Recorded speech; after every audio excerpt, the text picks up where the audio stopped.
Nous sommes ici dans le camp de réfugiés d'Eda, établi en 1950, et depuis lors, nous avons passé des tentes aux abris. Puis les gens ont commencé à construire par eux-mêmes pour essayer de vivre dans la dignité et le respect.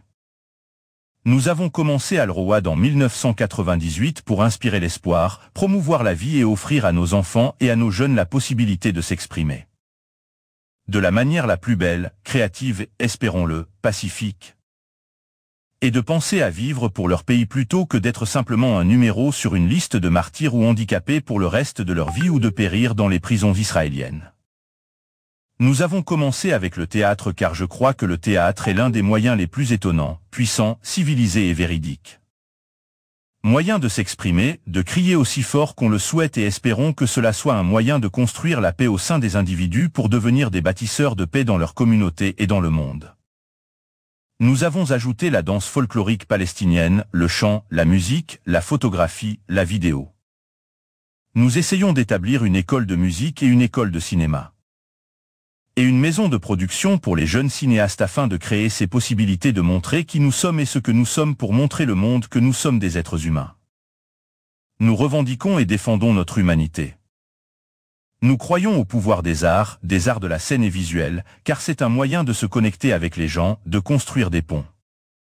Et dire que nous partageons beaucoup de choses en tant qu'êtres humains, et que ces similitudes devraient nous rapprocher les uns des autres. Nous devrions également reconnaître que nous avons des différences qui devraient nous enrichir et ne pas nous faire craindre les uns les autres. Nous devons réaliser qu'à la fin de la journée, nous sommes tous également des êtres humains. Nous partageons et défendons ces valeurs. La justice, liberté, paix, égalité et amour. Le camp d'Eda est fréquemment exposé aux incursions de l'armée d'occupation israélienne. Il a été classé en 2017 par une étude de l'université de Berkeley, USA comme la zone la plus exposée aux gaz lacrymogènes dans le monde. Et comme nous nous soucions de nos enfants, nous voulons qu'ils grandissent et changent le monde. Créer des miracles et être fiers de leur réalisation ainsi que du patrimoine que nous leur laissons. Nous essayons de leur offrir toutes les possibilités. Lorsque la deuxième intifada a commencé, le centre s'est transformé en clinique médicale d'urgence, en centre médiatique, et en programme éducatif de soutien scolaire pour les enfants traumatisés et ayant des difficultés d'apprentissage. Ce programme continue jusqu'à aujourd'hui. Nous croyons au pouvoir des femmes en tant qu'agents de changement et nous croyons que ce sont les femmes qui apportent le changement dans le monde.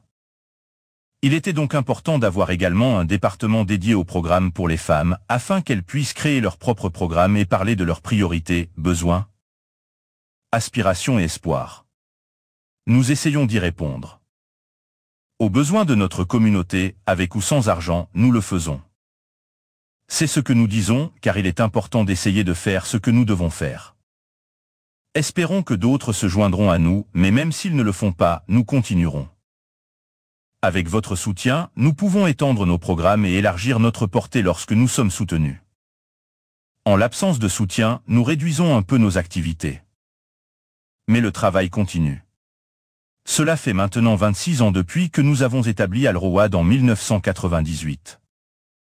Nous essayons d'atteindre plus de 20 000 personnes avec des services directs, que ce soit pour les femmes, les programmes pour enfants, les adultes, dans l'éducation ou les bourses d'études pour les étudiants universitaires, ainsi que les activités artistiques avec le théâtre, la danse et la musique. Formation en photographie, en vidéo, et ainsi de suite, avec des tournées internationales ainsi que des tournées locales pour nos troupes de théâtre, de danse et de musique. Nous avons fait des tournées en Suède, au Danemark, en France, en Belgique, en Autriche, aux États-Unis et au Royaume-Uni pour nous connecter avec les gens. Partager et célébrer nos similitudes et nous enrichir mutuellement. Par nos différences. Nous essayons de répondre aux besoins de notre communauté et non aux dictats des bailleurs de fonds. C'est pourquoi, lorsque la pandémie de Covid a commencé en 2020, nous avons ouvert nos lieux pour accueillir les cas d'isolement liés au Covid ou pour soutenir les familles avec des colis alimentaires comprenant des repas préparés et emballés, livrés à domicile. Car nous nous soucions d'eux. Notre peuple, de leur respect, de leur dignité, et notre rôle est de servir avec respect et dignité. C'est pourquoi, depuis maintenant 5 ans, nous continuons spécialement pendant le mois de Ramadan où nous cuisinons les repas, les emballons et les livrons au domicile. Nous avons servi entre 11,5 cents en 2020 et nous avons étendu à plus de 20,000 repas en 2023 et espérons que cette année 2024, nous étendrons à plus de 30,000 repas. Nous espérons que vous serez nos partenaires. Nous avons des partenaires comme des organisations caritatives, des amis d'Al-Road aux États-Unis et au Royaume-Uni, ainsi que des groupes de soutien en France, en Norvège et en Belgique. Espérons pouvoir étendre davantage et atteindre plus de gens et pouvoir montrer qui nous sommes et ce que nous sommes capables de faire. Nous sommes des personnes qui subissent une occupation illégale, qui résistent pour vivre dignement, être indépendantes et libres comme tout le monde. Nous ne sommes pas nés avec des gènes de haine ou de violence. Personne ne naît avec cela, mais nous ne sommes pas non plus nés pour être asservis. Et vivre sous occupation continuellement et en être reconnaissant, ce qui se passe aujourd'hui est au-delà de toute description et de toute imagination. Alors on espère que la justice triomphera et que la Palestine sera le pays qu'elle est comme elle l'a toujours été, une terre de multiplicité et de diversité, une terre d'inclusion et non d'exclusion. Car toute forme d'exclusion est une notion raciste par nature. Merci aux amis d'Al-Road pour votre soutien. En espérant vous accueillir à Al-Road dans une Palestine libre et indépendante.